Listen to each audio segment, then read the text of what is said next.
Well, hope you have Kyle Pitts in the first round of the best ball playoffs, or maybe Bijan, or both.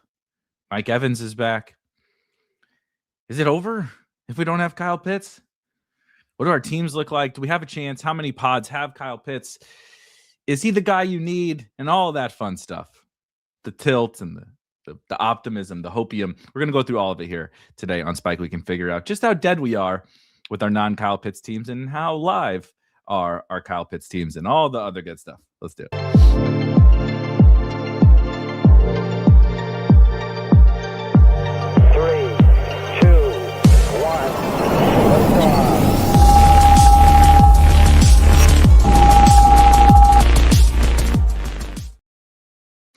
Good morning. Happy Friday. It may be a very happy Friday for you. It may be a maybe not so happy Friday for you. It depends on how your teams are looking after last night. It was a very fun Thursday night football game. What a fitting way to kick off. I can't think of a much more fitting way.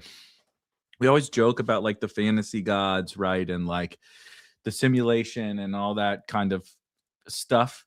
And it's really hard to not buy into this fake conspiracy theory that we've concocted for ourselves. When last night we kick off the best ball playoffs, and no one, there is no more fitting name to be the guy that drops it. Not just like a good game, right? If Kyle Pitts scored like 28, we would be like, oh my God.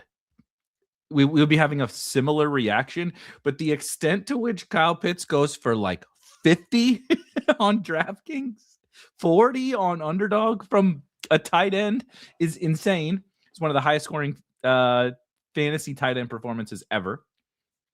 And he does it to kick off the playoffs. And his advance rate is not awesome. It's not nothing, of course.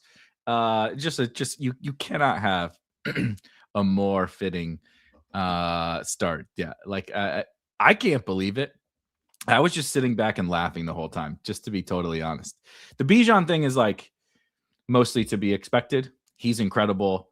The Bucks are, if you're in our Discord, our resident, just a sharp drafter, but also a Bucks expert, if you will. Vadim has been talking about some of the flaws of the defense, specifically in run defense, that can be exploited, especially by good and explosive backs like Bijan. And we saw that, right, with the linebacker play and all that kind of stuff. That's like not super shocking. Bijan can do that against anyone. But like Kirk Cousins like turned back the clock in that game as well. The way it played out in the second half to where Atlanta just kind of like kept getting the ball back to score a few more fantasy points like every single time it could have possibly happened. Baker throws an interception. Todd Bowles is a coward and a bum of a defensive coordinator, just everything, right? It just, wow. Unbelievable. Super quickly before we start to dive into this, I see your questions. Keep them coming. If you have a question, if you have a team, that's what we're here to do. We're here to chop it up. Best ball sickos heading into the weekend. It's freezing cold outside here. We're going to try to go enjoy some Christmas spirit tonight and maybe tomorrow and get ready to be locked in all day long on Sunday, sweating out these teams. But super quick, if you have not ever subscribed to Spike Week, or maybe you subscribed to Spike Week before in the past, not the YouTube channel, we appreciate those subscriptions as well, but the premium subscription on the website, right? You go to spikeweek.com. There's a link to the premium page in the Discord. We're having a special, call it a holiday sale. It's more like the best ball holidays. There's real holidays, but it's the playoffs. This is the time of year, but we have the best ball playoffs going on. I'm going to use some of our tools here on the show today, of course, to look at some of my teams, to look at some of my opponents' teams, to look at all that kind of stuff. You can get access to that, and you can get 40% off of an annual subscription right now. Normally, the annual subscription is $200. 365 days, you get absolutely everything. All of our tools, all of our rankings, every piece of content, access to the Discord that I was mentioning before. Like I said, normally $200 for the entire year. You can also purchase monthly. It's $39.99 a month if you just want to test it out. Of course, but the annual subscription for the rest of this month of December, so you can get your playoff best ball rankings and content and use the tools for playoff best ball, which I find to be particularly fun. I just posted this morning for anybody that's into college football or just wants to get a little more sweat from the college football playoffs. Underdog launched a college football playoff best ball tournament, which is a real doozy because there's 4 teams on bye in college football. But I posted the rankings for those this morning as well. So those are up. Everything comes. We got MLB coming. We got golf coming. If you like to draft fantasy teams and you like best ball, this is your place. And we're running a 40% off sub. You can see the stuff in the description. All right, let's hit some of these comments and stuff first because I think have you met a person like who during that game or today is feeling good? Maybe it's just because like I didn't avoid Kyle Pitts, but Kyle Pitts wasn't a big part of I have advancing Kyle Pitts teams. We'll look at them, right? But I haven't like talked to anyone or that was just like, I'm gonna win BBM now. Kyle Pitts, the GOAT. Like I haven't heard a single person talk about being excited after that game. Of course, there's Bijan drafters who are probably excited, but even like Bijan drops 30 something, and you're like, it feels like an afterthought. And he was incredible in that game, right? But just the sheer nature of what Kyle Pitts did was wild. I was shocked and excited to get through Mike Evans teams. I got 3 DK Millie Mike Evans teams. I got a sprinkle of Mike Evans on Underdog. I was like, oh, this is awesome. Mike Evans looks awesome, right? It's only going to keep getting better. And it's like, who gives a fuck? It doesn't matter if it doesn't have Kyle Pitts. That's the feeling. It's not necessarily the truth, right? Which is what we're going to get into. Kyle Pitts not in every single pod and all that kind of stuff. So, Yauda, is that how you?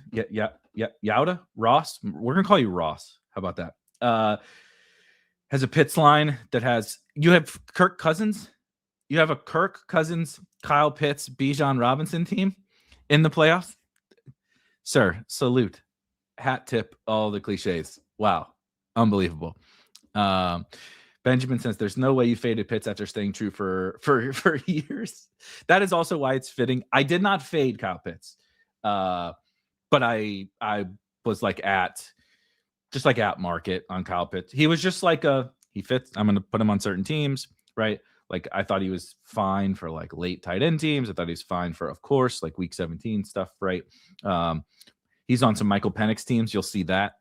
I thought he was actually, if Michael Penix, the bet of like Michael Penix actually elevates the offense like we thought Kirk Cousins would, which is an even bigger like, mind fuck from last night's game, is that we thought Kirk Cousins would turn this offense into this a year ago. Anyway, the bet was Michael Penix would do that, right? So like I have Penix, London, Pitts teams or what have you. So it's like that's the other hard part is like, well, congrats, but now Trevor Lawrence, right? I have like a Trevor Lawrence solo left quarterback left on some of those teams. So we'll see, but I'm definitely underweight Kyle Pitts relative to what I'm seeing in my pods and all that kind of stuff, but it's not completely over. I don't have 0 Kyle Pitts, so that's good. The Martin just got a Martingale, Michael Wilson, Martingale. Not that I liked Michael Wilson ever, but like, right, like if these guys just keep flopping, apparently that's it. QJ sucks now, but right. Quentin Johnston, Michael Wilson, Kyle Pitts. I'm sure there's other names that I'm listing that's just like, I don't know, just keep drafting them every single year. It's going to happen at some point. Kamani Vidal, another Charger. What percent of your pods have at least one Kyle Pitts? Here's what I'll say. It's a little bit different everywhere, but this is, I guess, a good segue for me to just go ahead and pull it up. I have my DK Millie teams pulled up here. I have 23 DraftKings Millie teams left here. This didn't get all my teams. So actually I probably should have refreshed, but I don't want to refresh and stall it out anymore. I didn't get all my teams sent over. I believe I have 51 DraftKings teams total. Then some of them are like the king of the desert and stuff like that, which is I mean, I'm happy to be the king of the desert, but it's not quite as fun as the Millie Maker with $2 million to first place. But anyway, when I go to my opponents, right? When I go to my opponents from within Draft IQ, amongst my 20 So I have 23 pods, right? Because I have 23 teams. There are 14 total. I'm a little too zoomed out. I have 14 total Kyle Pitts opponents in the DraftKings Millie. So right on average, that's a little over half of my pods have Kyle Pitts. Now some of them might have more than one, right? But on average, you're going to call it a little over half, 60%, 67%, something like that. I believe someone, Dave in the Discord, did the math yesterday on BBM that on average, something like I believe 30 to 35% of your BBM pods should not have Kyle Pitts. Now, that's an average. That doesn't include pod variance, right? That some people on average in how Underdog assigns the pods, right? It's just random.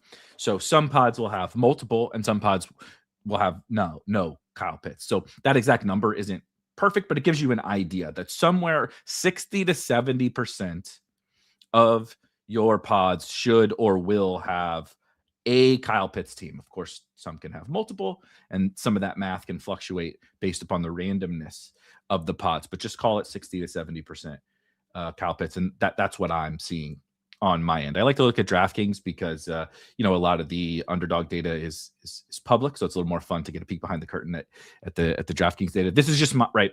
Our Draft IQ tool just has your DraftKings teams, so I don't know what yours look like. These are what mine look like, but you can get your opponent's data as well, not just yours.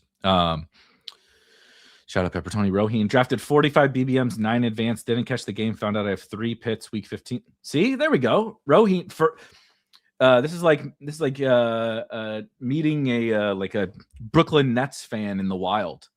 Like, they exist, but have you ever talked to someone who roots for the Brooklyn Nets, like at the coffee shop or something? Absolutely not. Right? You're meeting one out in the wild. That's Roheen, someone who was actually enjoying the fact that Kyle Pitts did that last night.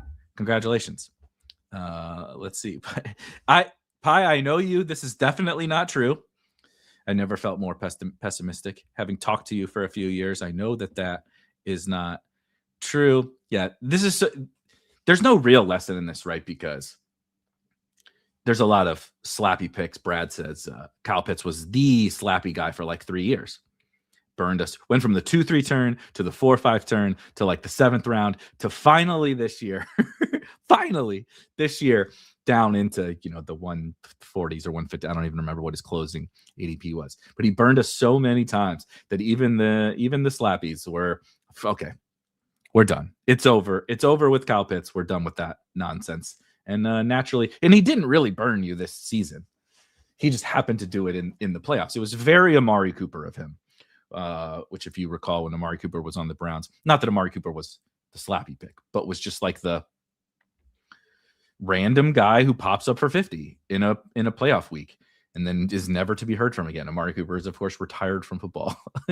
Now, I don't think that's the Kyle Pitts transition plan here, but I think that it is funny nonetheless. Like I said, I don't think that there's like a lesson in that, like, were you supposed to keep drafting Sky Moore and Laviska Shenault and Gabe Davis? And was I supposed to draft Darrington Evans this year? Like, I made a joke last night, like, Jesus, if Kyle Pitts is doing that, I need to go bet on Darrington Evans. I know he's not in the NFL, but I don't know. Maybe he'll get picked up somehow and score a touchdown this week, because none of this makes any sense with Kyle Pitts. But if someone just said, like, no, I'm going to keep drafting Kyle Pitts because he's a starting NFL tight end with some form of talent on the Atlanta Falcons, Michael Penix is the quarterback, I think that's totally reasonable. If someone said, no, this dude's just not very good, we were wrong, right? We tried it for 4 years. We were wrong, and he's just not that good.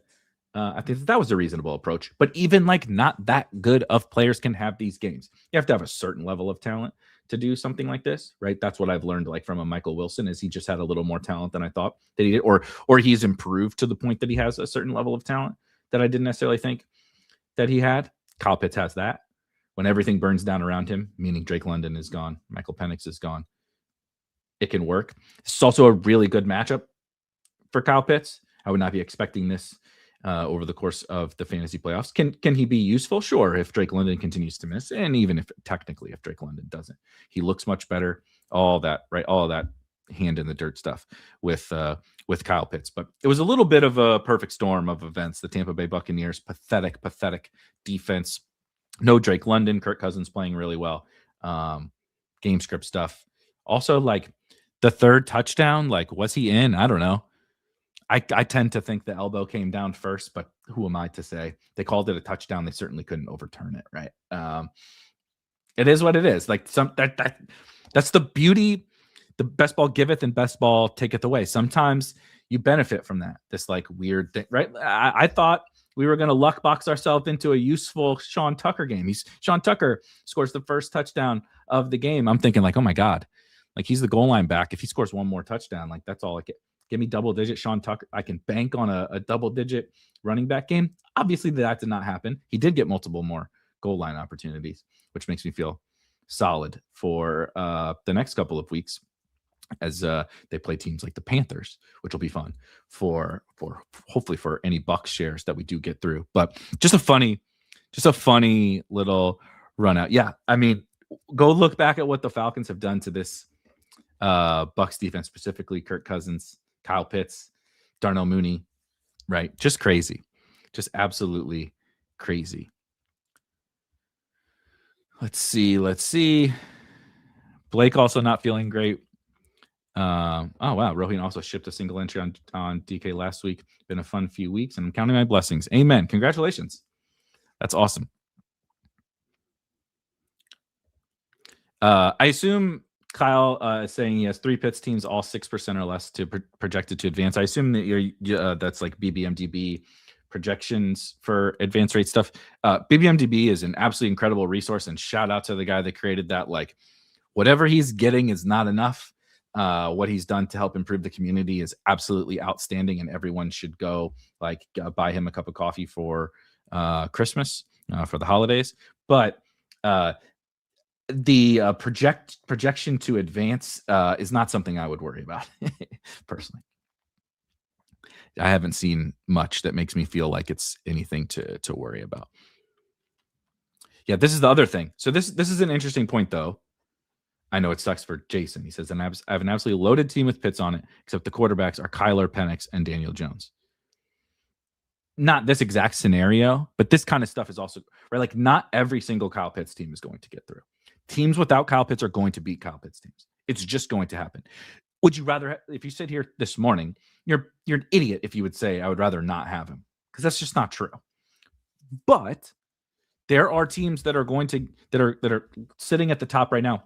I have some Kyle Pitts teams that I'm like, this team stinks. Like this, like it might get through, it might not even get through, even with the Pitts performance. And then once it does, like, who cares? So I do think we should be glass half full, right? If you have Pitts teams, cheer them on. But also, this is like the big thing we've been talking about a lot of this week, like me and Rob the other night, me and Karain the other day, where we always have to remember the whole reason we drafted all summer, the reason we drafted all of these teams.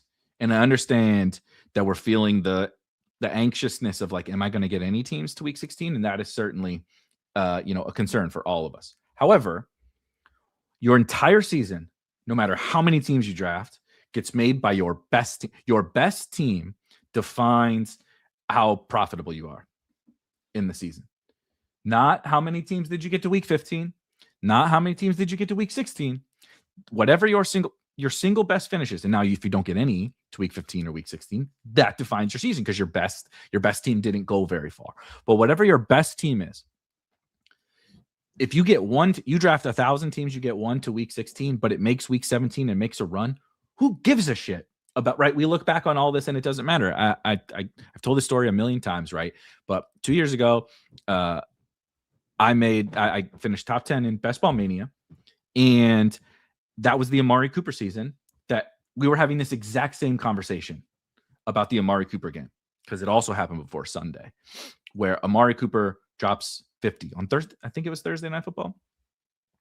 And everybody, well, my season is over, right? And I was feeling that too. I'm human. I feel these same emotions that you guys are feeling.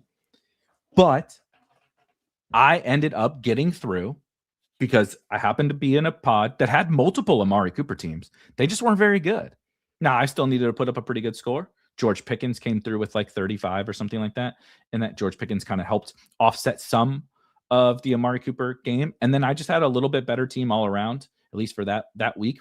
I still made the finals without Amari Cooper. That's particularly true this week. Like, there's not that many Kyle Pitts teams. On average, there's like one in like we said, one in every 60 to 70% of the pods. Sure, it sucks when you run into one with a couple, but that also probably means you have one that doesn't have them, right? You're going to have pods without them, and you're also going to have pods where you can beat them. And then the thing to think about for next round, and even he's all his finals ownership just skyrocketed, right? He could score 0 next week, and he's still going to be fairly represented in the finals because when somebody does what he just did in this round. So I always start to think about like, how can I, like, let's go sweat some of these teams that don't have Kyle Pitts, because I know he's going to be really popular next round. He's not going to do this again next round, knock on wood. But we have a lot of outs to like still having a monster season. And like I said, it's a very much a cheesy cliche that we use to like be optimistic towards ourselves, which is a good thing, by the way. But all it takes is one, like whatever one team, no matter how bleak it feels right now, no matter whatever that one team that ends up finishing, that's how your season is defined, not by how many teams you get into week 16. Philly saw, so we got Roheen, and Philly has seen one other Brooklyn Nets fan out in the wilds here. Plus side, I can hang out with my wife on Sunday. Now it's going to be 6 degrees here on Sunday, so I don't think my wife's even going to want to hang out with me, even if I didn't want to watch football, which of course I will. There are teams with 100 points already, says Pepper Tony. Yeah, there's some teams. You know, I think the real problem is if you ran into like who was it that had Ross, our good friend Ross, has the Kirk Cousins, Bijan Robinson, Kyle Pitts team. I think like, oh, okay, you're probably in some pretty big trouble with that one for sure. Let's see.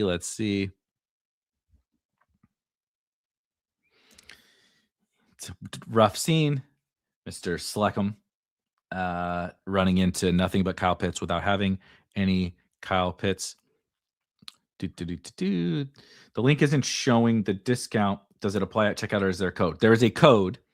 When you go to checkout, it says have a coupon code or have a code or whatever on checkout. Click that and enter the code, and it will then you'll see it.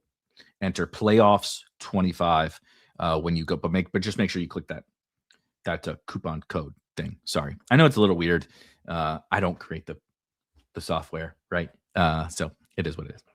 We create the best ball software, but not the checkout and code software. This is probably true.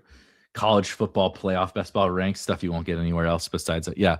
I was very excited when that launched and we started grinding the ranks. That is a tricky.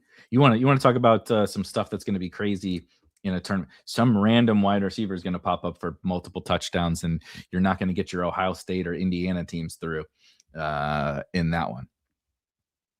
Let's see. Oh, John said, see, it's a wonderful day, man. Even if you're feeling bad about Kyle Pitts, it's a wonderful day. This is how we have to think about these things. Wrecked by Kyle Pitts in Best Ball Mania, but the bright side is I went heavy 0 and hero quarterback in Superflex.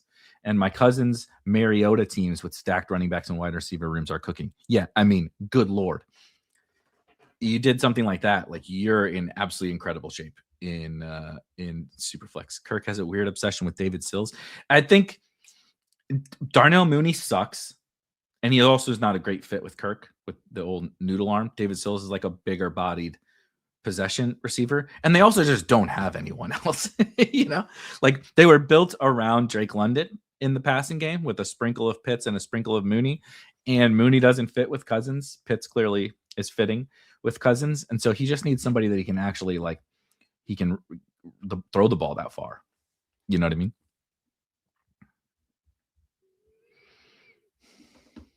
Yeah, this Roheen says people love to get tilted by a normal distribution. I think ultimately we just like to tilt, right? It's just what we do. It's so funny because we know what we're getting ourselves into over the course of the summer, but we try to be optimistic before the season starts. Then once the season starts, every week is a new, well, Derrick Henry has a good week one. Oh God, I faded Derrick Henry again. My season is over. Right? Every week is a new, my season is over type guy. Now it's a little more permanent in the playoffs, of course. But like this is the expectation. Guys are gonna, and the expectation isn't that Kyle Pitts scores 50 fantasy points, but the expectation is like some crazy shit is gonna happen.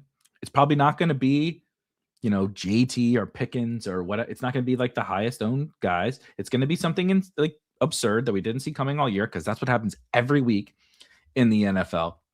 But we care, right? We care, so it tilts us a lot more, which is definitely understandable. I am interested to see, as Trey said, London comes back soon and he'll fade back into first form. All will turn to normal. I agree with that. That's the other thing about now. It seems as though Marvin Harrison is not going to play this week, but that's the really kind of interesting part of the playoffs is that's going to happen to Pitts. I would be shocked if London isn't back. Maybe not next week, but I think that London's going to play again. That can be wrong, right? But I think that London's going to play again, possibly as early as next week with a little more time to rest. And so, Kyle Pitts is just not going to have that big of a role in the offense when Drake London is there. Can he still provide useful fantasy scores? Of course. But is he going to be anywhere near that? Also, again, we also tend to, in the moment when we're tilting it, forget that the matchups and stuff matter. That was a pristine match. Again, go look at what Cousins has done to the Bucs. It's very funny, but also go look at what Kyle Pitts has done to the Bucs. Look at what other similar style players have done to the Bucs. It's a really good spot, specifically this year. Is every spot going to be like that? No, of course not. If you played the Bengals again, sure, maybe. But it's just sometimes this stuff happens in good spots when a guy's missing or whatever, right? We're going to see Michael Wilson against the Texans this week, probably without Marv. So he's still without Marv, but this ain't one of those matchups that they can just drop back 50 times and give him 15 targets. And even though they'll be down by, right, they're going to be down by 1 million like they are every single week, though the Texans offense is not great. But if they're trailing by 21 to the Texans, this is not the same spot as trailing by 21 to someone else.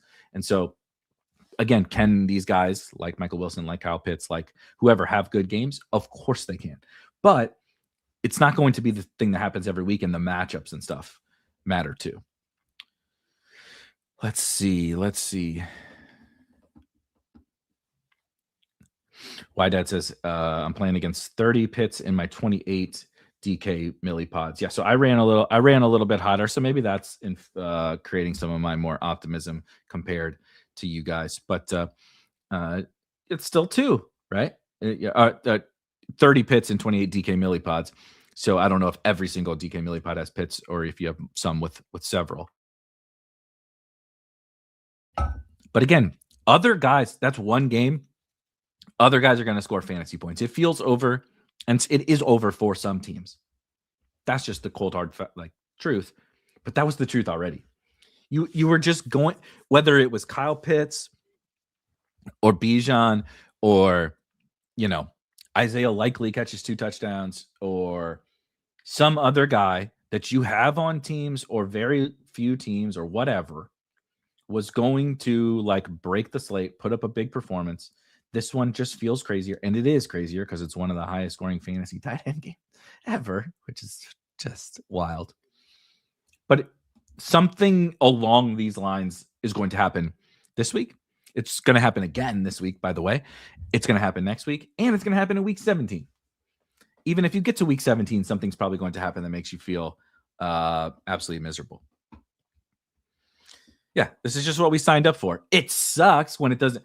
What you're hoping for when you sign up is that you have a lot of that guy. But generally speaking, this is pretty much what's going to happen. Give or take a few points, give or take a few percentage points of how much you have of the guy, all that kind of stuff. But it just is what it is. You hope that it and like I said, you hope now that you can still get some teams through, right? Is it going to be tougher? Definitely. You hope now that you still get some teams through, but then it benefits you next round and it benefits you in week 17. right? The goals kind of change as results come in. Our hopes, that the things that we're hoping for, the timing when it's going to be advantageous for us to move, right? It's a bunch of moving pieces. It's like fucking Tetris, but like there's still going to be times where the next 2 weeks where this Kyle Pitts game is as terrible as it feels right now, you could benefit. I don't know that you will. I don't know that I will, but it's possible. It's very possible, if not likely. No pun intended for another tight end. Yeah, I mean, you can't learn. I don't think you can learn much from. I don't think you can learn much from the game. Like, I mean, the Bucs suck. Fire Todd Bowles, I guess, is probably what I learned from the game. But like from a best ball perspective, like I didn't learn anything from the Amari Cooper game. I wasn't gonna go draft the next Amari Cooper, right? Like I didn't draft DK Metcalf this year because Amari Cooper had 50 in a playoff week. You know, shit happens. The game is chaos. We're trying to benefit the most from the chaos, but that doesn't mean we will always benefit from every piece of chaos, right? The good best ball drafters draft in such a way that you benefit as much as possible from the chaos, specifically late season chaos. That's what the best drafters do. That's why some of the like advance rate arguments are very difficult to have. That's why the way some people will tell you have to draft, you know, an early running back, or you have to draft 3 quarterbacks, or you have to do this. They try to tell you there are rules to this game. Those conversations suck to have. It's because what you're really trying to do when you draft these teams is find a way to, of course, give yourself a good shot at advancing out of the regular season. But then how do you benefit as much as possible? Put yourself in as good of a position to benefit from the chaos that happens specifically late in the year. It doesn't mean that you're going, especially every year, going to benefit from every little piece of chaos, right? Like most of us here are not really benefiting from this specific piece of Kyle Pitts chaos, but it doesn't mean that we didn't like draft well. You know, it doesn't mean that we did, but it doesn't mean that we didn't draft well just because we didn't have Kyle Pitts. Bucs in real life playoffs not looking great. That was a brutal loss for them in the playoffs, though. The huge deal for the Bucs is they play the Panthers twice. So if you're thinking from a playoff best ball perspective, it's really all going to come down to those 2 Panthers games. And also the Panthers play the Seahawks in week 17, which is going to be a tough matchup. Could technically be a preview of the first round of the playoffs. But the 2 Bucs-Panthers games are ultimately going to decide who wins that division. And technically the Seattle game can play into it, of course. There have to be pods that don't have Kyle Pitts at all. That is correct. If you're just joining, I mentioned, so for me, this is just the DK Millie because it's a little more obscure. You know, it's not obscure. DraftKings is the least obscure fucking company in the gambling space, but we get less insight into it, right? You have to have like a tool, like something like we have at Spike Week where it tracks all your opponent's teams and all that. But again, I have 23 DK Millie teams, and my opponents, this is not me. I can pull up my teams in a second. My opponents, a total of 14 Kyle Pitts teams I'm facing. So I think I'm running a little bit good, but it's going to be somewhere in that 60 to 70% range of pods that have Kyle Pitts. That not 60 or 70% of Kyle Pitts on teams, but on average, right, 60 to 70% of pods will have Kyle Pitts. A one Kyle Pitts team. And again, of course, some will have multiple and some will have none. Right. Another good point from Mike. Then there's going to be pods with multiple Kyle Pitts teams, and then some of them have to lose. Some of the Kyle Pitts teams, right, then have to lose. You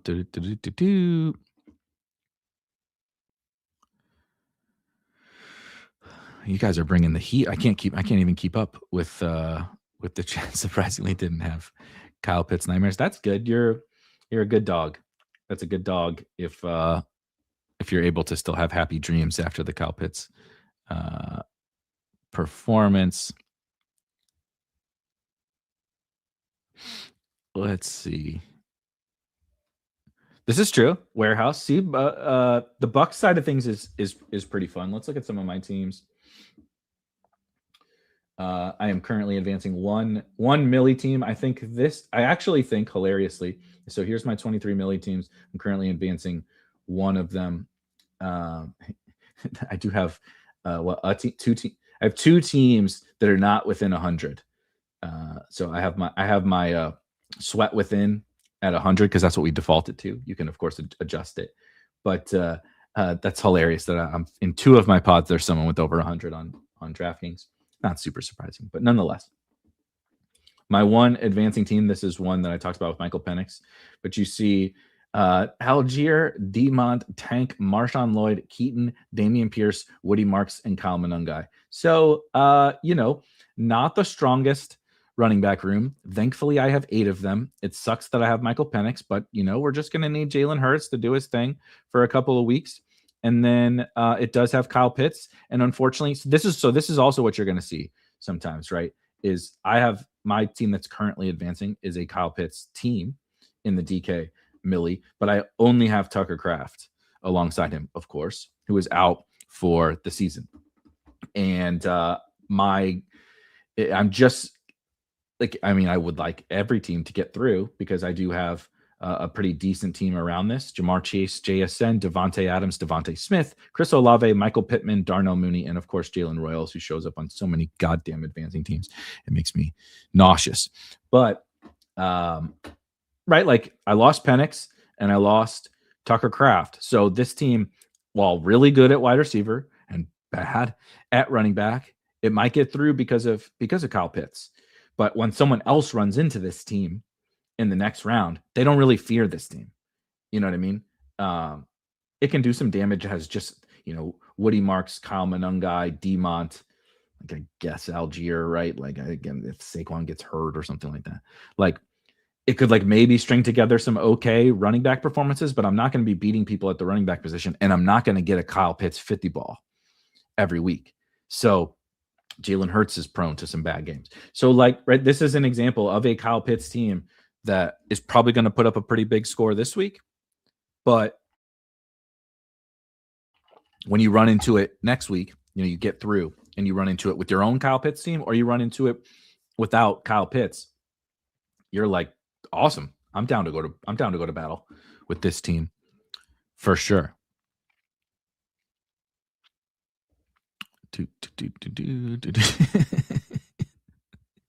Yeah, this is good. Is this where Panthers fans mean? A pretty good time to be a Panthers fan. That's for sure. It's like the Chinese horse story. You never really know what you need this early.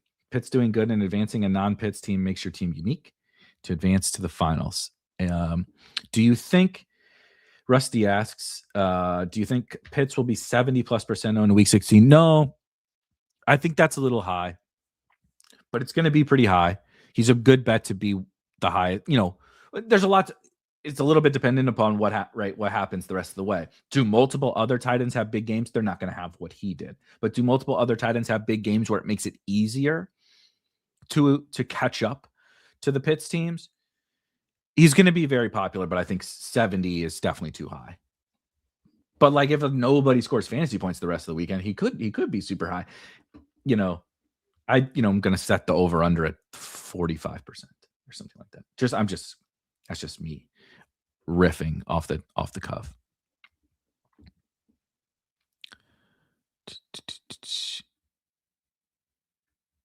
Let's see.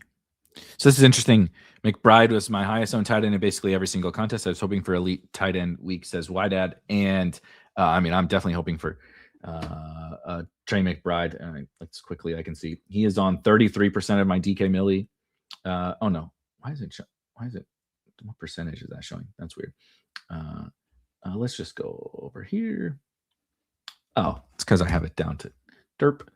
Let's see. My exposure in the DK Millie is Dylan Sampson, 61, Jahmyr Gibbs, 48, Pickens, 48, Franklin, 48, Trey McBride, 35. So I have 35% Trey McBride. He is my second highest owned tight end to Harold Fannin. A lot on my advancing teams in the DK Millie. But it's interesting because I was sort of hoping Trey McBride plays the Texans this week. the typical caveats that any crazy stuff can happen. Tony Pollard set his career high single game rushing record in a game against the Cleveland Browns, in which I bet his under 50 and a half rushing yards. I bet the under. He eclipsed that in the first couple minutes of the game with a 65-yard touchdown run. And the Browns are still, in my opinion, one of the best one of the toughest matchups for opposing running backs on the ground. And crazy shit happens, right? So typical caveats that like anything can happen. Trey McBride can go 10 for 120 and 2 against the Houston Texans. It's possible. He's that good. But it is similar to like the Jonathan Taylor thing. People, how we're thinking about Jonathan Taylor is like he's going to have Phillip Rivers or Riley Leonard as a quarterback against one of, if not the best run defenses and overall defenses in the NFL. It's pretty unlikely that Jonathan Taylor has one of his huge games. Could he put up a score that's like not bad? Sure. It's pretty unlikely that he's one of his huge games. That's how I felt about Trey McBride heading into this week. So I'm looking at my 35% Trey McBride exposure on my playoff teams and thinking, how can I get this dude through? Right. And what you probably guess is, well, have 40% Harold Fannin, and Harold Fannin does something similar to what he did last week. That's also pretty unlikely, but nonetheless, like that's what I'm sort of hoping for a low owned Trey McBride next week because he doesn't go crazy, just specifically because of the matchup with Houston. So, a Pitts McBride team is like the dream to me. Like, is Trey McBride? We talked about this on Legendary Sickos the other day. Pat and I at the very end were like, who's the guy, or what's the thing you most want to get through? Like, what's going to win best ball tournament, and what do you want to get through to week 17? And unequivocally, it was Trey McBride because he plays the Cincinnati Bengals in week 17 with, of course, Kyler Murray not coming back and Jacoby Brissett at quarterback. So, we'll see. It's going to be fun. Hilariously after last night, despite not having like a ton of Kyle Pitts, I'm like super pumped for Sunday. That was a fun game and just a insane way but my total sicko brain goes to like, damn, Kyle Pitts goes for 30 in the first half of last night's game. And it's natural to just be like, well, don't have, you go look, right? The first thing you do, right? Okay, let's go here and please show me Kyle Pitts. Oh shit, right? You're like, oh no, I have 4%, right? I have 4% Kyle Pitts. And then I go to lineups and I go, show me my Kyle Pitts teams, please. Mr. IQ. And like you said, I go and I look at that team and I'm like, fuck. Because you're like, it might get through, but it ain't winning. It would need like a Gibbs injury and a Saquon injury or something to like have a chance to win BBM, right? Or the DraftKings Millie. So it's just not happening. And it would need Kyle Pitts to do that 2 more times. So you're like, shit, it's not happening. So then I go and I say, let's look at my teams without Kyle Pitts. You know what I mean? Let's show me my teams that don't have Kyle Pitts, and specifically like scroll through those, and you can quickly start to see like there's some good teams on here. How can I find a way? Of course, like this one has Bijan, right? But like, I don't know, Bijan, Ken Walker, Judkins, Ramondre Sampson. We need to get Rome back, but. And then right here's Trey McBride, TJ Hawkinson. Can TJ Hawkinson have a big game this week? Remains to be seen. But I was also looking at, I mentioned that I have 3 Mike Evans teams, which I thought was kind of fun. I don't know if we'll get through, but I have this sort of fun little week at the RB2, if I recall. We're going to need an old Chris Rodriguez or Keaton or Sharbs or something to have a day. But Baker and Jordan Love with at tight end was Trey McBride and Colston Loveland. And then like generally like Torrey Horton's on IR, but at wide receiver, we got the Baker double with Abuka and Evans. Debo, okay, not amazing, but not bad. Pickens, obviously, great. Jaden Reed at low ownership. Luther Burden, nice, right? Io Manor is at least a body. I mean, he scored a touchdown last week. That's all he did, but he scored a touchdown last week. Malik Washington, right? Like a walking body who's also happens to be a bring back to the Bucks. double in week 17. But like, right, like that's fun. Is that one going to advance? Hold on, let me see where we stand. Let's see where that go to sport. Let's just sort by fantasy points. Be a little easier because that one's near the top. What did we say that one was? 50. Oh, no. Yeah, 50. Okay, 52.78. So, why? Oh, that's opponent points. I'm such an idiot. 52.78. We go in and we see, right, the first place team. Okay. All right. He's off to a good start with Baker Ibuka, but I have Evans. He had Bucky, which would suck. I have one Bucky team that I really, really wish was something else now. I was pretty excited for the Bucky team until we got the results of last night's game. But then I think this is the Pitts team, right? Yeah, 48. So you go look and you're like, shit, okay, how can I survive this Pitts team? I probably can't, right? But Gibbs is my right. Gibbs beats CMC, and then the McBride. Does he have Pickens? He doesn't have Pickens. So he has Dak, right? He has Dak Ferg, but he doesn't have Pickens. Like, there's just paths. There's just like always paths, no matter how bleak it feels. But I feel okay with this start from Baker, Evans, Ibuka. Now I need something, right? I need some story to play out that benefits me from specifically beating this Kyle Pitts team, because like there's some other good ones, right? There's the Bijan Godwin team is solid, but I don't need to overtax my brain. I'm a simple man. I just show me the Kyle Pitts teams and how do I beat the Kyle Pitts teams. Funny you should ask. Henny says, did the Darren Waller team advance? Why yes, it did. I don't know why that's not showing up over here. So let's just go. Let's just go back to DK. I can pop open these. I drafted 11. For anyone unaware, I drafted 11 teams into the DK $555 tournament, which is $1 million to first. And I got 2 teams through, both of which, interestingly, were drafted on stream. One of them was a group draft with myself and Rob and Bernie here at Spike Week, where it wasn't really on stream, right? But we recorded, we did a slow draft and we recorded as many of our like decisions as we could. We got in the lab, right, and talked out our picks. And let me pull that team up. And that's this team that got through. So it's kind of fun that it's right like out there on YouTube, right? But there is a Kyle Pitts team in this pod, but it's not awesome, right? So Justin Fields is out, J.K. Dobbins is on IR, Tucker Kraft is on IR, Nick Chubb got hurt, Daniel Jones is on IR.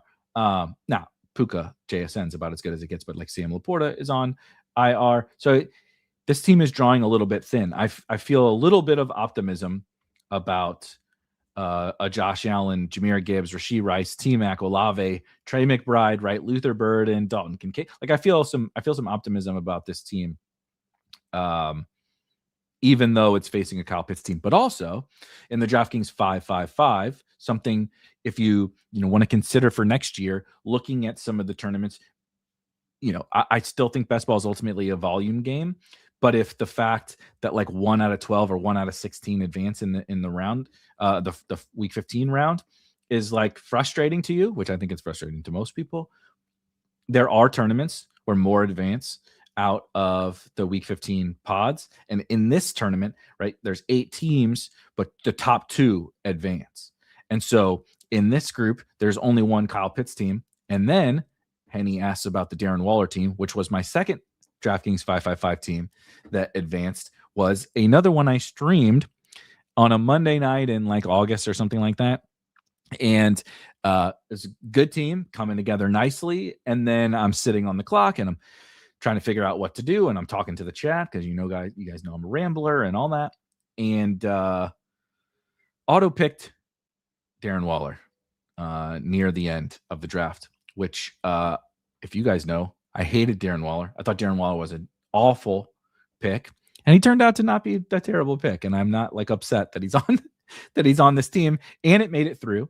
Similarly, there's one Kyle Pitts team here. It did also have Darnell Mooney. If I recall, it's pretty good. Hurts, Saquon, Chuba, AJ Brown, of course, stacked with Hurts, T. Higgins, and Rome, Travis Etienne, Michael Pittman, DeAndre Swift. So this wasn't going to be, right? Rico Dowdle's on here. Michael Wilson's on here. A.D. Mitchell is on here. Jalen Coker. This is a good team. But again, the beauty of this contest is that it is 2 out of 8 advance. So the fact that there's a Kyle Pitts team in here is like, this is also maybe why I'm being a little bit more optimistic. Now, there's a good Bijan team. There's a good Mike Evans team in here too. So it ain't going to be easy to advance out of here, but it still gives you optimism that, like, the Kyle Pitts thing, it stinks, but I still got 2 high stakes teams to root for because it doesn't matter. It doesn't matter that much. I mean, it's not fun, but you can still absolutely, you only got to beat these 6 other teams, and some of them are not very good. So, right, you really only got to, let's see if there's so this hacksaw team. I actually don't think this one's, so like this hacksaw team. You just scroll into, no offense, hacksaw. I apologize if you're in here or if you watch this or what have you. But he had Drake London, David Njoku was hurt, and Isaiah Pacheco, right, is useless. Cam Scadaboo is on IR. Hollywood, pretty useless. Michael Penix is on IR. Thielen, who cares? Jalen Wright, if it remains to be seen. But like DeAndre Hopkins, Amari Cooper, right, retired before the season. Raheem Mostert, useless. There's like a lot of like uselessness on this team. Not much wide receiver upside, and so this team could beat my team for sure, right? That's just how Cooper Kupp goes for 25 or something. It's absolutely possible. But you look and you're like, I only got to get the top 2, and there's still like 1 or 2 teams that project poorly in this week. So it is something to be said for, right, if we're feeling this misery at this time of year, specifically week 15, or next week in week 16, about the advancement structures, then maybe we should care about the advancement structures. Everybody always cares about like final size and payout structures. And I totally get that. It makes a ton of sense. They don't want to have a super top heavy payout structure, and they don't want to have a huge final size. Well, the problem is that's what then you get Best Ball Mania. Then you get 1 out of 16, 1 out of 16, and even still like not that small of a final. If we want to have a better shot at advancing, we got to play the contest that give us a better shot at advancing. And sometimes we might have to sacrifice final size or right, it may be a little bit more top heavy or whatever. The min cash may be worse, like whatever.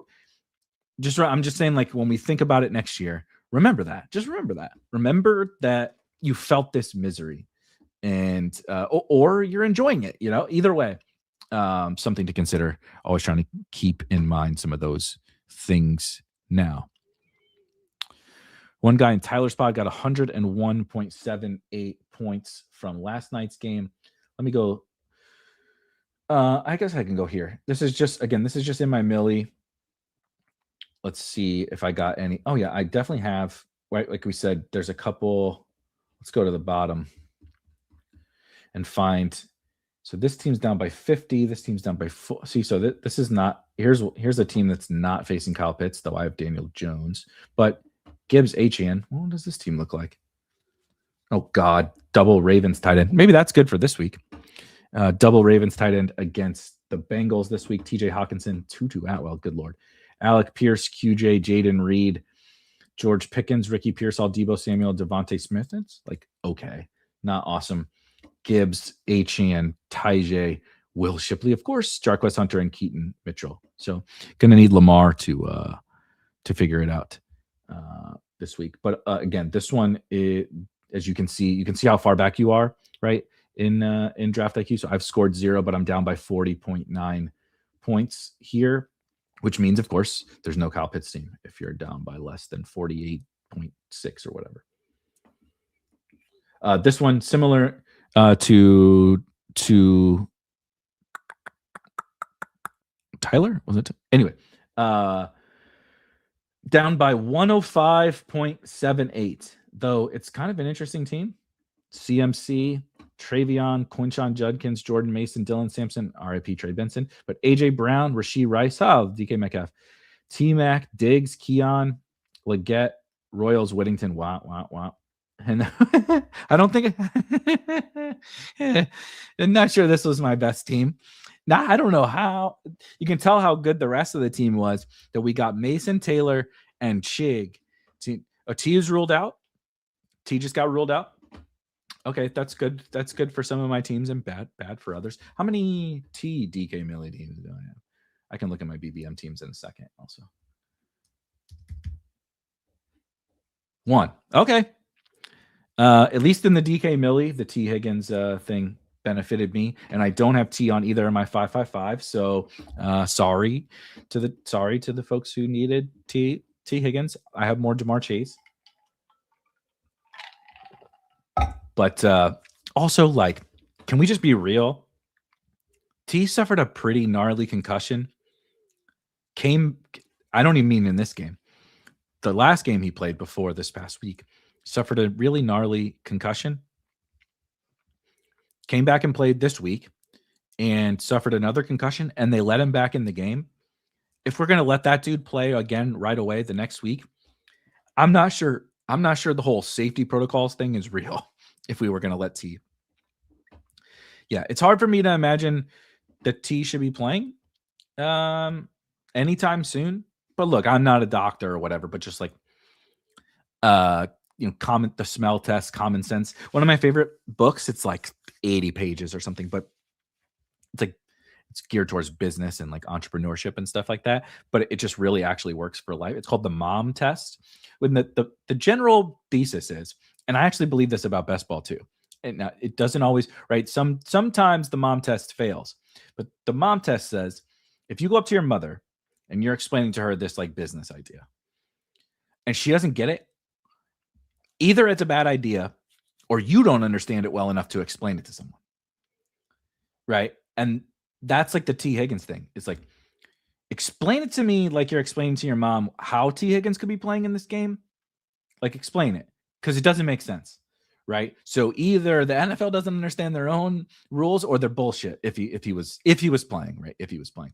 But I do recommend the book. Like I said, you could read it in a couple hours, depending upon how fast if you read like my wife, who's like could read a 500-page novel in a weekend, or you read like an idiot like me with ADD who bounces around all over the place and gets distracted, take you a little longer. Cool on 2K says, I have a ton of Pitts and still neutral on it. I distinctly remember that year you needed Zay Jones, followed by KJ Osborne. Evan Ingram was also in that mix as well. To get to week 17, things are going to get even nuttier. That's the thing.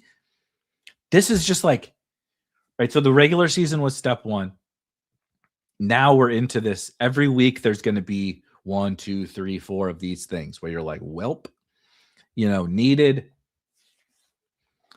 I'm saying this just because I just saw his name, so it just happens to be top of mind, right? And they play the Bengals. It's like, well, Keaton Mitchell ripped off 2 60-yard touchdowns, and a bunch of people have Keaton Mitchell in my pods, and it's like Kyle Pitts plus Keaton Mitchell. It's over. You lost if you didn't have that, right? Like that stuff's gonna happen. Yeah, that year, which was 4 years ago, I think 4 years ago, which is crazy. We've been doing this long. But I believe 4 years ago, that's what this was Zay did it in week 15, like 30 something. But then I think in week 16, it was both KJ Osborne and Evan Ingram. Like KJ Osborne had the best game of his career in week 16 back on the Vikings with Cousins, by the way. And like, you show me what, like how I was supposed to predict that kind of a thing. If there's going to be more chaos, it's going to be wildly unpredictable. You just got to, right. You just cross your fingers and hope that some of your guys do it. Or the beauty of this game is you don't even just have to root for your players. You can root against not just individual players, right? Like you were probably rooting against Kyle Pitts last night, but not just rooting against Kyle Pitts, but the teams that your opponents drafted, including the teams that don't have Kyle Pitts and the teams that did draft Kyle Pitts or Zay Jones or KJ Osborne, right? Like I said 2 years ago, I made the Best Ball Mania finals, finished in the top 10, but I got lucky to get through. Like the Amari Cooper game happens and you think everything is gone, but amongst the 16 teams that were in my Best Ball Mania pod, there were only 2 Amari Cooper teams, and they were not very good. So I actually got through like reasonably easy, which is like, it feels like there's just no way that can happen with the Kyle Pitts game right now, right? But like it's going to. Teams that have Kyle Pitts are going to lose. You'll probably have teams that beat Kyle Pitts teams for sure. It's just, do we get a little bit of pod luck on our side? Yeah. Jerick McKinnon was another one who just went scorched earth through the playoffs for the Kansas City Chiefs, catching 1 million touchdowns. JB Ball says, you and Crane in the latest pod said we don't learn enough from the playoffs. So this is an excellent question, and probably one that will require its own podcast, because the question, of course, she said jokingly, so how early are we drafting Pitts next year? Obviously, that's not the thing. We shouldn't learn like, well, Kyle Pitts had a big game in the playoffs, so we got to draft him. We got to draft him highly next year. And I know that that's not what you're saying, but the lesson is everything that we're talking about here today is like, remember Zay Jones, remember KJ Osborne, remember Amari Cooper, remember Jerick McKinnon, remember Mike Evans, right? Mike Evans bounced back last night, but a couple years ago in the final, Mike Evans went for 50. Now, this was the year Kareem won Best Ball Mania, and nobody had him. Nobody had Mike Evans because he was like a 0% advance rate guy to the finals. Now, you needed him in the DraftKings Millie because just enough people got him through to the final to make it matter. But like Kareem won BBM without Mike Evans. He won the Week 17 final without the guy who scored 50 in the finals. Isn't that crazy? And so that's also not to say that like, you don't have the guy, you don't have Kyle Pitts. Who gives a shit? You can win easily. That's obviously not true.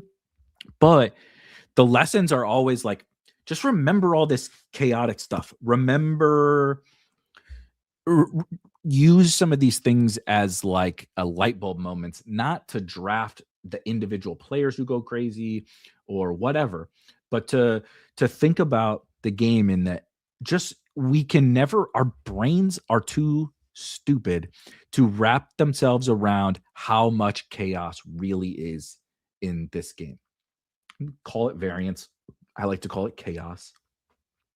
There's so much chaos. And last night's game is one of the most perfect examples. There was nothing about Kyle Pitts all season, right? If you were looking yesterday morning, if you were looking at teams and you were like, you did the thing that we all do. Who's the guys I really am excited to see on my teams in the best ball playoffs? You know how many guys you would have had to go through to get to Kyle Pitts? And that's not because you were wrong. And that's not because now we need to draft more Kyle Pitts next year. It's just because shit happens, like that's just how it goes sometimes. And someone else is going to do it on Sunday and someone else is going to do it next weekend. Can we learn?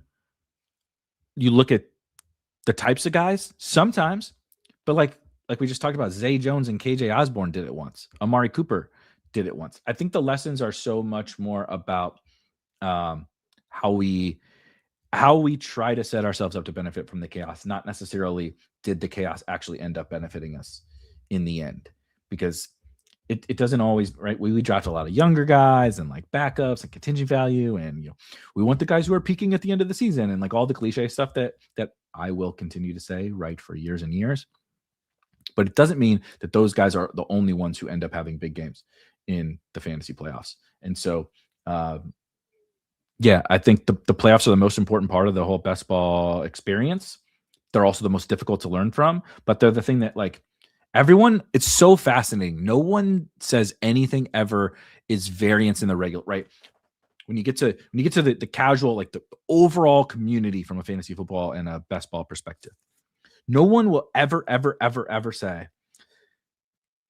well, there was a lot of variance in that regular season. So like, the guy who won the regular season prize in BBM, like, that was just a lot of variance. Even though it doesn't mean that person didn't draft an awesome team and isn't awesome at fantasy football. But like, if you didn't draft Cam Skattebo, does that mean you're good? If you didn't draft Tucker Craft, does that mean you're good? I don't know. They were pretty awesome picks, right? They just got hurt. If you didn't draft whoever, right?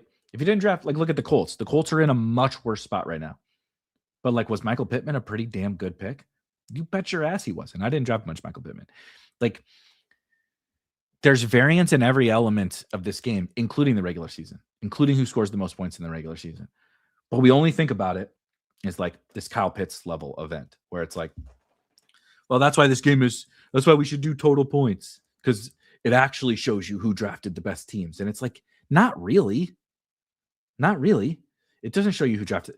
If you drafted 100% Cam Scatterbo, you were probably the best drafter on the planet last year. Yeah. Drew says neighbors, right? Like, there's so many of these different types of things that are also variants that impact the regular season. It's just a highly chaotic game, no matter how you slice it. We can change the rules to reward certain things and hurt certain things and minimize the playoffs or maximize the playoffs or whatever. I like this version of the game of best ball, the underdog and DraftKings version, the best, because it's the most fun sweat. We shouldn't be trying to get down to the nitty gritty about, like, this is rewarding the best teams or whatever. Like, the best teams by what metric? The best teams are only the ones that win within a subset of the rules that you decide. Whatever the rules are just fucking made up anyway. What's most fun? This is the most fun, right? Like, whether or not you had Kyle Pitts or not. Like, if you had Kyle Pitts, last night was like one of the most joyous moments. You're going to have a good Christmas now, no matter what happens, right? Like, you're excited on Friday. You're going into work with a smile on your face. You're ready to talk to those coworkers that you don't really care to talk to, right? You usually keep your AirPods in at your desk and listen to music or whatever. But today you're working without those babies on, and you're getting that extra cup of coffee from the break room because you're excited to talk to you guys. You guys see Kyle Pitts last night? I never gave up. I knew it because it's fun. It's fun. To be fair, I faded Scatterbo for fear of injury. Got lucky as his injury was a freak accident. Right. So that's like, were you right or were you wrong? I'm not even saying you were wrong, but I'm saying you faded him for fear of injury, and it was just a freak accident. And there's probably other guys you didn't fade for fear of injury who got hurt, right? His teammate also, Tyrone Tracy, has gotten hurt like multiple times. If you faded Scat, but you like Tyrone Tracy's also got hurt. It just so happens that the guy didn't land on him in a certain way that ended his season. You know what I mean? It's like, it doesn't even mean you were wrong. It doesn't mean your process was bad, but it just means that there's variance and chaos. No matter how we slice it, there's variance and chaos. You love to see it. Bree has Kyle Pitts on his BBM team.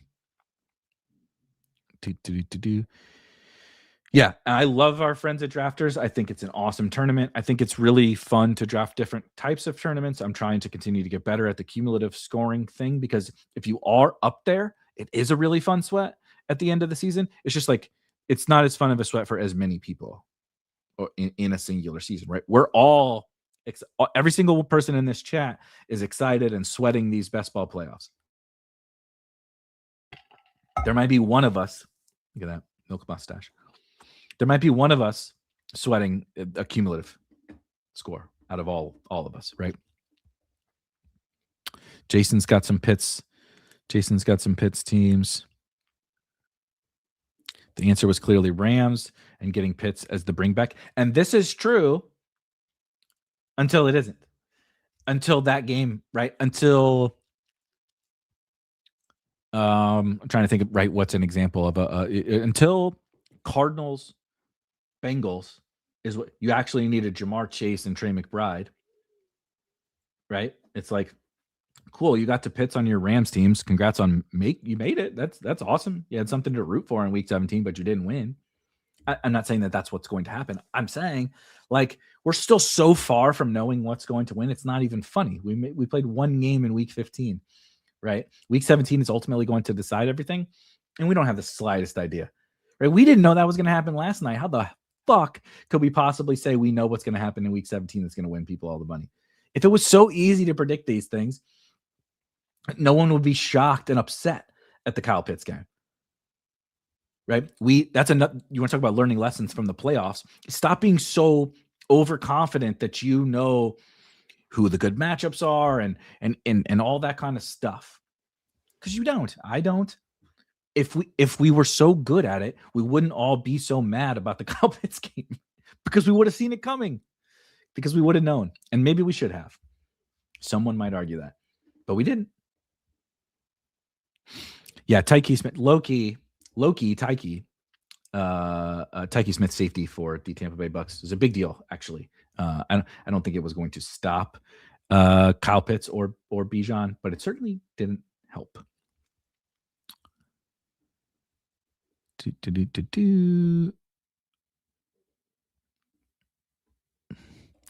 Everyone said the Bucks secondary. So the Bucks secondary isn't trash. It's the linebackers. Also, one of the Bucks. So everyone said the Bucks secondary was trash. Well, they're missing 2 starters. One got hurt last week, and another one got hurt at the start of this game. You remember how many times they were talking about Kobe Bryant, right? Cornerback Kobe Bryant, not the basketball player. Cornerback Kobe Bryant, right? Another guy in that game that had to step up because of injury. That's chaos, right? Tyke Smith is out. What was his name? McCollum for the Bucks, right? So there's a bunch of guys who go down in that game. But also, yes, the linebackers. Shout out to Vadim, continues to, like, Levante David, like, still a legend, still one of the better linebackers to play, certainly in this era. But, like, he's cooked. It's over, right? He's just not very good anymore from a, like, athleticism perspective. This is what happens when you get to be your late 30s. But yeah, if Kyle Pitts scoring 50 isn't chaos, then you got this sucker solved. You tell me what's going to happen, because Kyle Pitts having one of the greatest fantasy performances in the history of fantasy football. I think that's pretty chaotic. Kyle Pitts, no one's like saying Kyle Pitts couldn't have a good game. Drake London was out. The Bucks is a good matchup. He scored almost 50 fantasy points. That's the chaos. Scoring 25 or even like 30, that's a little bit chaotic, but, like, okay, sure, whatever. That's within the range. This is one of the most absurd outcomes that's ever happened in the history of fantasy football. We've had Travis Kelce and Antonio Gates and Tony Gonzalez and Brock Bowers and Trey McBride. We've had those guys in smash spots, and they never sniffed this game, right? So, like, the matchup is one thing that's no one's arguing that the matchup wasn't good, but the level to which this specific outcome happened is absurd. It's absolutely absurd. I feel like the lesson, Kulon says, is treating tight end as a spike position moving forward. It's not just a get enough points and pray anymore. There are at least 7 to 8 25-point plus games, guys capable at the tight end position. Now, that's how I've always felt. That's an interesting thing to bring up, because some of our opponents will draft and just say, I just want warm bodies at the tight end position. Now, they may also say that you would have classified Kyle Pitts as a warm body, and that's fair. Though I still think the overall talent profile and lack of surrounding weapons on the Falcons would maybe put him above a Jawan Johnson, who's another late tight end, Zach Ertz, right? It would put him above that from a spike perspective. But, it's possible that I'm being biased just because of the game that happened last night. But that's what we will sometimes, the community, we will overvalue the tight end, like route runners, who really aren't physically capable of these really big games. Now, again, I really mean like you said, like 25 points at the tight end position.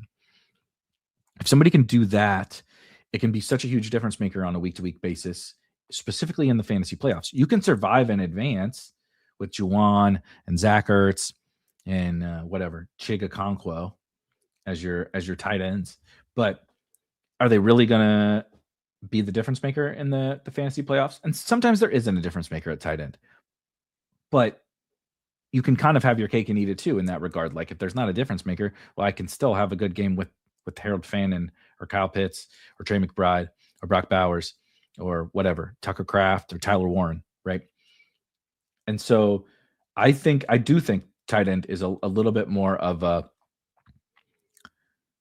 we can take advantage of our opponent's affinity for the kind of what they would classify as high floor guys, and they run a little bit from the what are perceived lower floor guys, but those guys are also the spikier type players. And the spikier type players are just generally good in best ball, but at the lowest scoring position, when single games matter this much in the fantasy playoffs, like it's so big, right? It's big over the course of the regular season because you add so many points. But in any right, we're just seeing this morning. We're seeing what happens when one tight end goes absolutely nuclear. The whole world melts down, and we all just assume our teams without him are dead.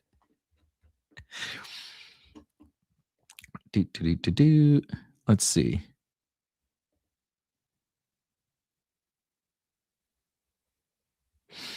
Tight end variance is usually plus or minus 50 points. Yeah, I don't think anyone is saying no one is saying drafting for 50s, but like plus or minus 15 point, like, but that's a spike, right? That's what we're talking about. That's Harold Fannin versus Zach Ertz.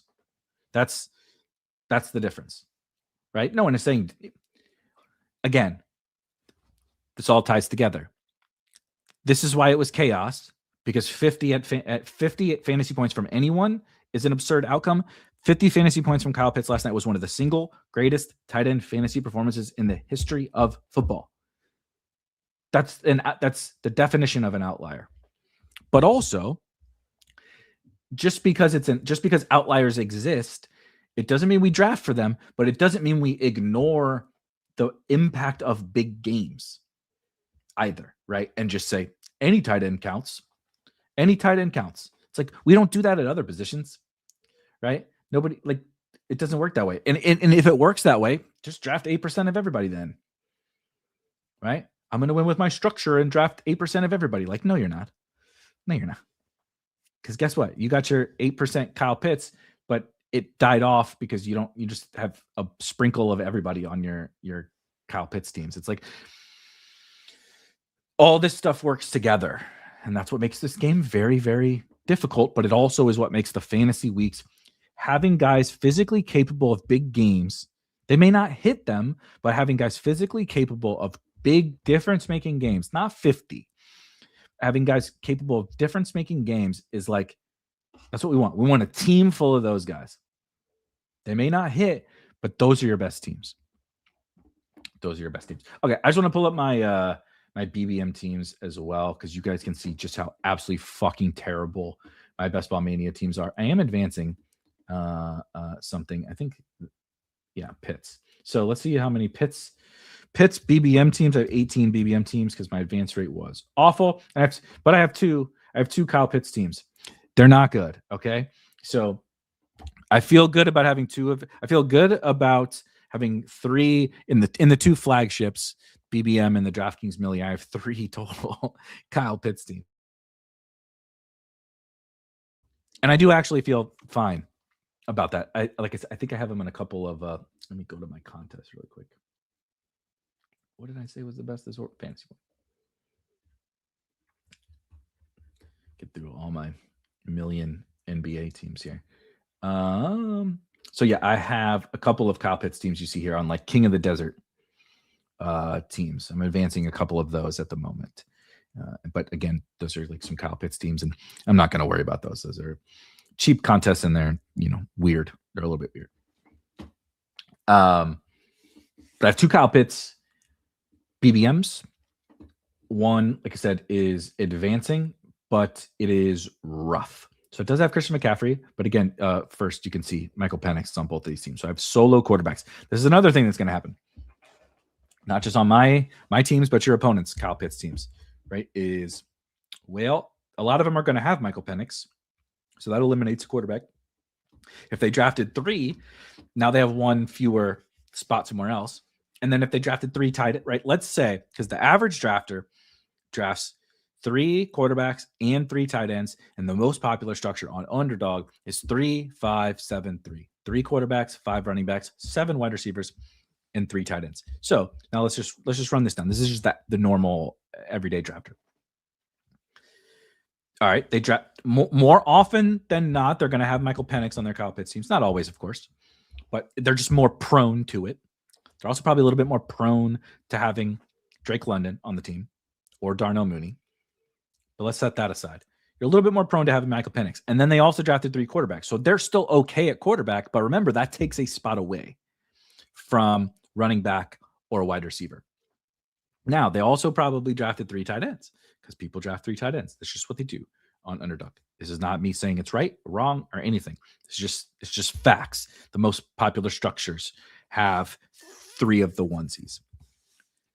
So they used the Kyle Pitts score, but they have 2 other tight ends. Those 2 tight ends are less likely, just generally speaking, to be difference-making flex plays because we just talked about, as Kai said, the tight ends just don't score as many points.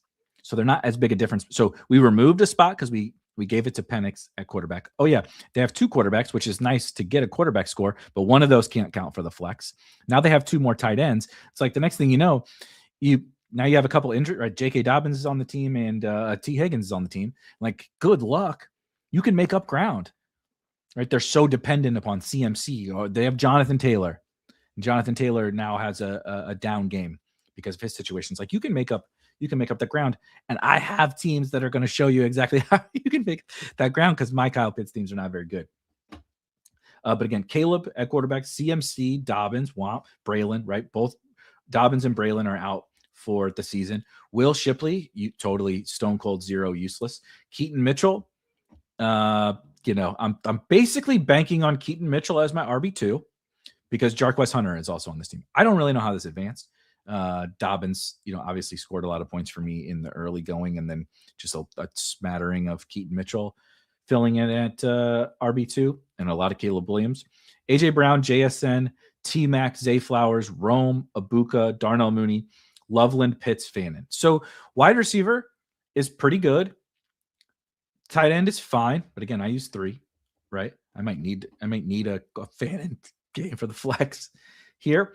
But you look at it and you're like, what would have to happen for this team to even have a chance in a future? Let's say it even gets through. It needs, because I'm missing 2 running backs out for injury. It would need a Saquon injury and like a Derrick Henry injury. And like, even if Kyron gets hurt, Corum is next man up, not Jarquez Hunter. So it's like cooked, totally cooked. And it's advancing right now. The other one, which I think has a little more life, but again, it's solo Trevor Lawrence. So it's going to need 3 straight good, specifically 2 straight good Trevor Lawrence games, and then a big game in week 17. But either way, it's going to need 3 straight good Trevor Lawrence games, which is like, has that ever happened in the history of Trevor Lawrence? 3 straight good games? Come on. But JT, right? But then again, here's the JT problem, which, there are worse things than having Jonathan Taylor on a team, but I'm not like overly excited. RJ Harvey, that's pretty fun. Here's another one. Cam Scadaboo. Like this team would be a whole lot more fun if Cam Scadaboo weren't hurt.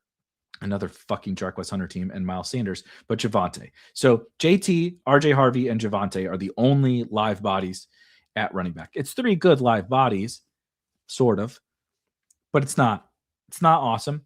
CeeDee Lamb, Jameson Williams, Chris Godwin, Deebo Samuel, Trey Harris, Alec Pierce, De'Ami Brown, and Devon Vele. So it's like good, not like super duper elite at wide receiver. And then it does have Trey McBride and Kyle Pitts. So that's pretty fun. I'm sort of rooting for this one a little bit more, even though it has Jonathan Taylor. But again, you see, like you look at that team and you're like, I don't know, man. If Lawrence has a down game and JT has a down game, this team is in a lot of trouble. So just an example of how some Kyle Pitts teams can look. You got to see mine. I showed you mine. Do not show me yours. Certainly not here and now, but never really. Just a quick glance at a couple of other teams. I think I just have the one Bijan team. Yeah, one Bijan team. I'm trying to remember if it has Kraft yet. So it does have Kraft too. But Bijan JT. So like I'm entirely dependent upon JT. Just BBM's not going to go well. I could maybe get one of those Pitts teams through, but it feels pretty unlikely that I even get to week 16 with definitely not going to get to week 17 in BBM. Just not necessarily my year. I'm a little bit more excited about DraftKings. But again, if you have not used the Spike Week tools, right? Draft IQ that we saw here, the Draft Hacker, which you can use for your playoff best ball drafts, college football playoff best ball drafts, MLB, golf, and of course the big board will be here before we know it. If you would like to try it out at a cheaper price, we're running a 40% off discount through the end of the month for the playoffs, right? The holidays, but our holidays for best ball, the real life playoffs and the fantasy playoffs. If you use code, there's a link, right? And it's all in the description. If you go to sign up for the annual version, which is $200 regularly, you can get 40% off through the end of the month, right? It's good for 365 days out of the year. Use code playoffs25. All this stuff is covered, right? I just talked college football rankings for everything, all of our content, access to the Discord, all the tools, everything. We're not upcharging you for different sports or different services or whatever, all one thing. You can try it out also for $39.99 a month if you prefer just to try it out monthly, but 365 days, 40% off, all that fun stuff. Rob and I will be back on Monday. We haven't decided if we're going to go live during the game or right before. It remains to be seen. And you can come chat with me at any point in time. You can drop teams, questions, comments in the comments on this YouTube channel. I will reply to all of them. You can also talk to me at any time in the Discord. We'll be there hanging out on Sunday, sweating the games big time. Last night was hilarious in the chat. The amount of chaos, speaking of chaos, going on in the Spike Week Discord last night was hilarious. But enjoy your weekend. Happy early holidays and happy week 15 holiday. I'm rooting for all you guys to get second, third, whatever. I'm rooting for myself to get first, but those might be slim hopes left. So I might just be rooting for you guys nonetheless. But enjoy week 15. We'll see you guys on Monday. Cheers.